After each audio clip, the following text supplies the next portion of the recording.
вами говорили о профессиях. И сегодня мы с вами закрепим, поиграв в дидактическую игру профессии. Найди четвертый лишний предмет.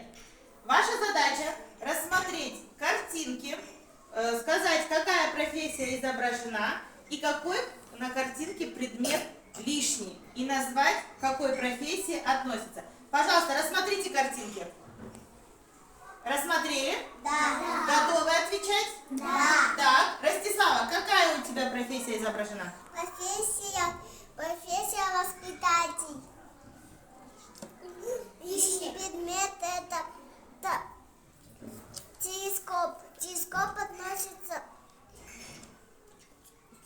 к ученому. Замечательно. Махинур, у тебя какая профессия изображена? Тут нарисована профессия доктор. Лишний предмет лопатка. Лопатка относится к строителям. Замечательно. Акрам, у тебя какая профессия изображена? Тут рисована Какая профессия?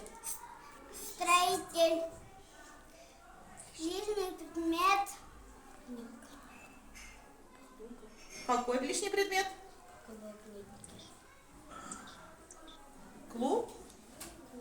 Клубок? Клубок нитки. Ниток. Кто вяжет клубком ниток?